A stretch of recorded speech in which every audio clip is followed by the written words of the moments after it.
Hello दोस्तों, स्वागत है हमारे और आपके यूट्यूब चैनल राहुल बायो में। और आज हम पढ़ने वाले हैं जीव जनन कैसे करते हैं उसका नेक्स्ट पार्ट। इसके पहले वाले पार्ट में हमने देखा था कि जनन क्या होता है, ये क्यों आवश्यक है कि ना, और ये कितने प्रकार के होते हैं, ये सब बात जो है इसके पहले वाले वीडियो में हम लोग जो है कवर कर चुके हैं। और इस वीडियो में क्या करने वाले हैं कि उसके बाद जो भी टॉपिक बाकी है उसको पढ़ने वाले हैं। और अभी इस चैप्टर को जो है हम आपको एनसीईआरटी बुक से पढ़ा रहे हैं। आपको केवल लेक्चर को देखना है और लेक्चर ख़त्म हो जाने के बाद जो है आपको डिस्क्रिप्शन बॉक्स में एक लिंक मिलेगा या नंबर मिलेगा, उस नंबर पे आप मैसेज करिएगा।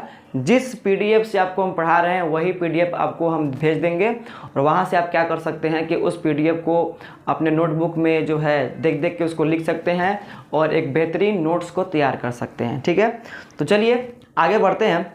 तो इसके पहले हम देखे थे कि जनन या प्रजनन किसे कहते हैं। जो बताया गया था, जनन बोलिए तो या बोलिए प्रजनन, यह एक ऐसी प्रक्रिया है जिसमें कोई जीव अपना ही जैसा नए जीव का उत्पत्ति करता है। ठीक है, और ये जो प्रक्रिया है किसी जीव को जीने के लिए आवश्यक नहीं है, लेकिन उस जीव के अस्तित्व को धरती पे कायम रखने के लिए जो है बहुत ही आवश्यक है। ठीक है, उसके बाद में हमने ये देखा कि प्रजनन दो प्रकार के होते हैं, एक हुआ लैंगिक प्रजनन और एक क्या हो गया, अलैंगिक प्रजनन। ठीक है, चलिए तो आइए आगे देखते हैं। अब दोनों में हम लोग जो है अंतर देखने वाले हैं, क्योंकि अंतर बहुत ही महत्वपूर्ण है आपके लिए, क्योंकि एग्ज़ाम में अंतर से क्वेश्चन आता है। ठीक है, और जब तक हम लोग लैंगिक का अर्थ नहीं समझेंगे, जब तक हम लोग अलैंगिक का अर्थ नहीं समझेंगे, तब तक जो है काफ़ी परेशानी होगी आपको इस चैप्टर को पढ़ने में। चलिए, तो अभी हम लोग क्या करने वाले हैं, लैंगिक जनन और अलैंगिक जनन के बीच में अंतर देखने वाले हैं। ठीक है, तो इस साइड में जो आप देख रहे हैं क्या लिखा गया है, लैंगिक प्रजनन, और यहाँ पे क्या लिखा है, अलैंगिक प्रजनन यानी कि एसेक्सुअल रिप्रोडक्शन। लैंगिक प्रजनन को सेक्सुअल रिप्रोडक्शन कहते हैं और अलैंगिक प्रजनन को हम क्या कहते हैं, एसेक्सुअल रिप्रोडक्शन। ठीक है, सबसे पहला बात कि जो होता है लैंगिक प्रजनन, उसमें दो जनक शामिल होते हैं। संतति के उत्पत्ति के लिए क्या होता है, दो जनक शामिल होते हैं और दोनों का लिंग जो होता है वो क्या होता है, बिल्कुल विपरीत होता है। यानी किसी इस प्रकार के प्रजनन में क्या होंगे, यानी किस प्रकार के लैंगिक प्रजनन में क्या होगा, संतति के उत्पत्ति के लिए दो जनक शामिल होंगे और दोनों का लिंग क्या होगा, बिल्कुल होगा विपरीत। एक नर होगा तो एक मादा होगा। ठीक है, तो वही दिया गया है कि लैंगिक प्रजनन में संतति के उत्पत्ति के लिए दो जनक अलग अलग लिंग वाले शामिल होते हैं। ठीक है, और इसका एग्जाम्पल क्या है, मानव जब भी अपने संतान का उत्पत्ति करता है तो संतान का उत्पत्ति करने के लिए क्या होता है कि मानव में दो जनक शामिल होते हैं, एक माता और पिता, और दोनों आपस में मिलकर जो है क्या करते हैं कि एक संतति का उत्पत्ति करते हैं। ठीक है, उसके बाद में अगर बात करेंगे अलैंगिक प्रजनन का यानी कि एसेक्सुअल रिप्रोडक्शन का, तो उसमें ये देखने को मिलता है कि उसमें संतान के उत्पत्ति के लिए केवल एक जनक शामिल होते हैं। केवल एक जनक ही क्या कर सकते हैं कि पूरे संतति का उत्पत्ति कर सकते हैं, और उसमें जो है जनक का लिंग जो है डिपेंड नहीं करता है कि नर है या मादा है। ठीक है, और इसका एग्जाम्पल है, मान के चलिए कोई अमीबा है। अमीबा में क्या होता है कि अमीबा का शरीर टूटता है, एक ही अमीबा का शरीर टूटता है और दो नए अमीबा का निर्माण होता है। तो यहाँ पे दो जो नया बना है अमीबा, उसको बनाने वाला जो है केवल एक ही अमीबा है, और एक अमीबा यानी कहने का अर्थ है एक जनक, और उसमें भी उसका लिंग वो नर है कि मादा है वो उस पर जो है डिपेंड नहीं करता है। ठीक है, यहाँ पे कोई दिक्कत नहीं है। सबसे पहला अंतर आपको समझना पड़ेगा कि लैंगिक प्रजनन एक ऐसा प्रक्रिया है जिसमें दो जनक शामिल होते हैं और दोनों का लिंग भी जो है क्या होता है, बिल्कुल होता है विपरीत, एक नर तो एक मादा। उसी प्रकार से अलैंगिक प्रजनन क्या है, एक ऐसा प्रक्रिया है जनन का जिसमें संतान के उत्पत्ति के लिए केवल एक जनक शामिल होते हैं और उसमें जो है लिंग जो है वो जो है डिपेंड नहीं करता है कि नर है या मादा है।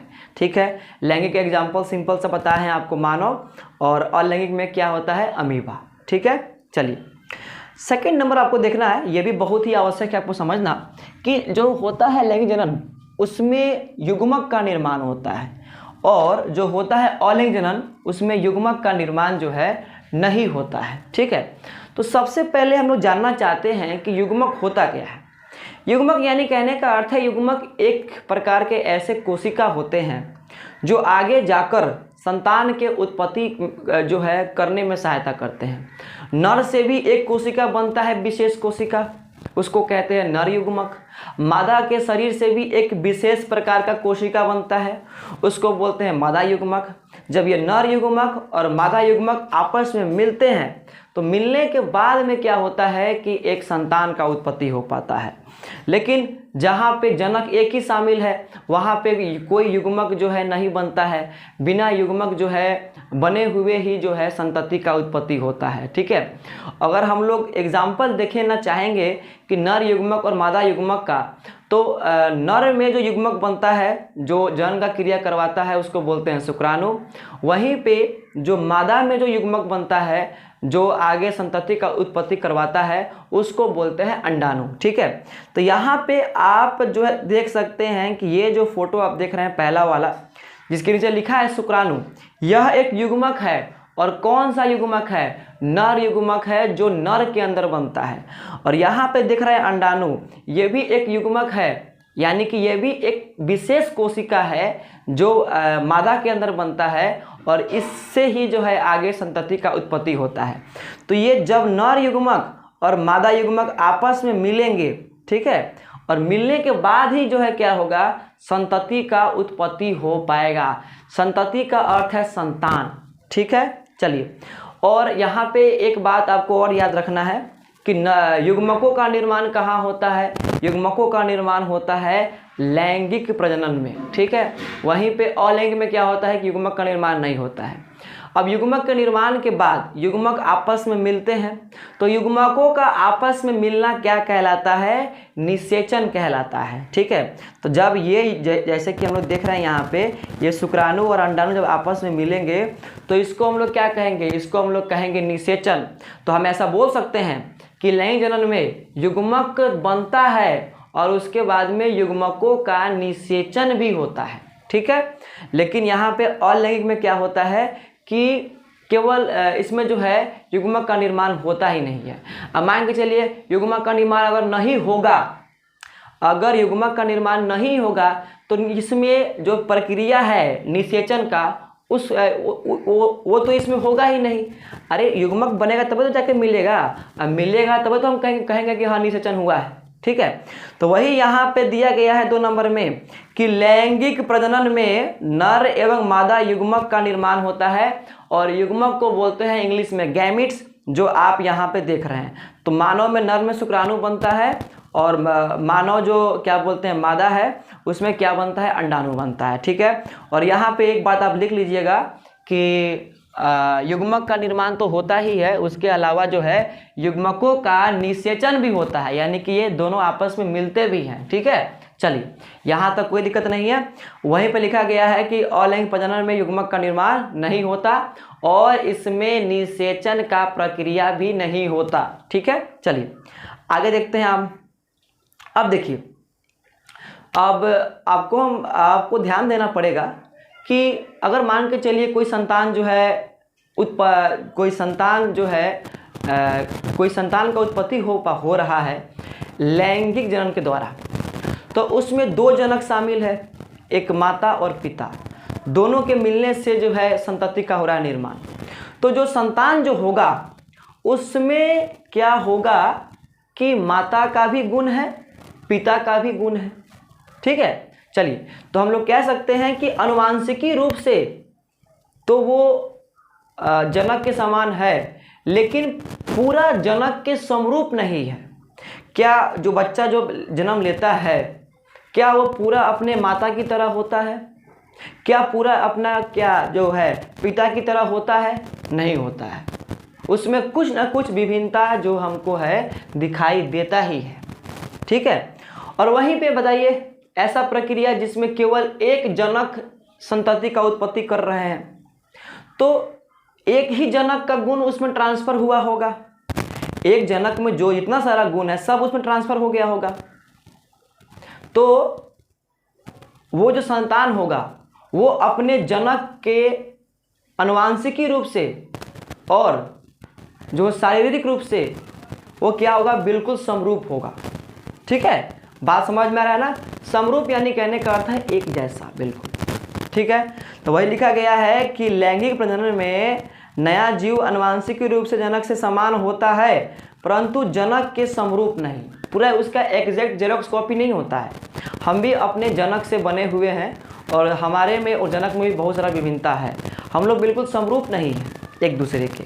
ठीक है, वही लिखा गया है कि अलैंगिक प्रजनन में जनक एवं संतति दोनों समान एवं समरूप होते हैं। ठीक है, अब मान के चलिए कि एक अमीबा से टूट के 2 अमीबा बना, तो उसके बाद में उस अमीबा में और जो जनक वाला अमीबा है उसका आपको अगर फोटो दिखाया जाए बाद में, अगर आपसे कोई पूछा जाए कि कौन सा जनक था कौन सा संतति था, तो आप उसमें जो है अंतर पैदा नहीं कर पाएंगे।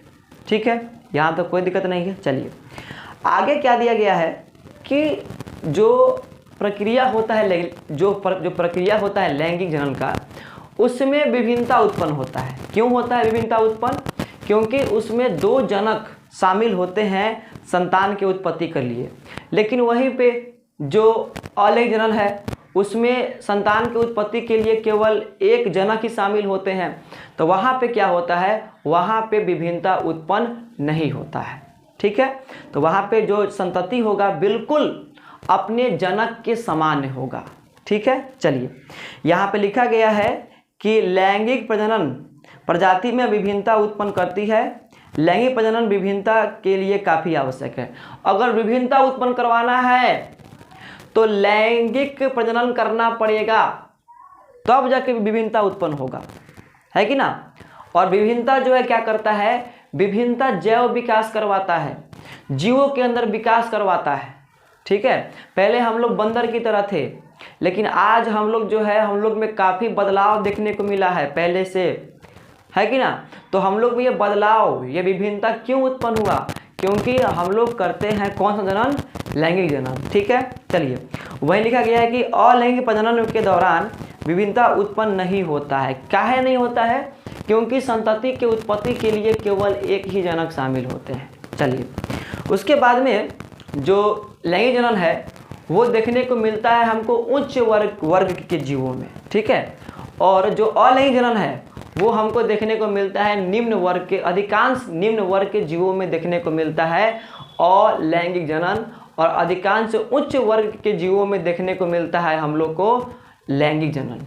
ठीक है, तो वही लिखा गया है कि लैंगिक प्रजनन अधिकांश उच्च वर्गों के जीवों में होता है और अलैंगिक प्रजनन अधिकांश जो है निम्न वर्ग के जीवों में होता है। ठीक, अब देखिए एक मानव को संतान की उत्पत्ति करने में लगभग जो है 9 महीना का समय लग जाता है, और वहीं पे अगर एक ईस्ट है यानी कि एक खमीर है जो एक कोशिकीय जीव है, वो अपने जैसा ही दूसरा खमीर को बनाने के लिए केवल 90 मिनट का समय लेता है।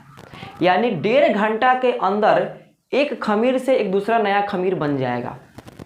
वहीं पे अगर हम लोग यानी कि मानव को अगर संतान का उत्पत्ति करना वो चाहता है तो संतति के उत्पत्ति करने में उसको 9 महीना का समय लग जाएगा।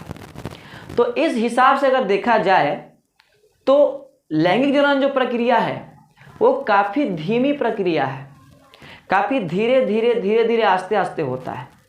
वहीं पे जो अलैंगिक जनन है वो काफ़ी तेज प्रक्रिया है, काफ़ी फास्ट प्रक्रिया है। ठीक है, बात समझ में आ रहा है। और एक बात जानिए, जो चीज़ धीमे धीमे होता है वो काफ़ी अच्छा होता है। ठीक है, चलिए तो इसका अर्थ ये नहीं है कि अलैंगिक जनन खराब है, दोनों अपने अपने जगह पे सही है। ठीक है, चलिए लिखा गया है कि लैंगिक प्रजनन काफ़ी धीमी प्रक्रिया है, काफ़ी धीमी प्रक्रिया है। एग्जाम्पल के तौर पे आपको बता दिए हैं कि मानव को इस प्रक्रिया के द्वारा संतान की उत्पत्ति करने में 9 महीना का समय लग जाता है। वहीं पे एक जो खमीर है यानी कि ईस्ट है, अपना ही जैसा एक नया ईस्ट को बनाने में केवल वो 90 मिनट का समय लेता है।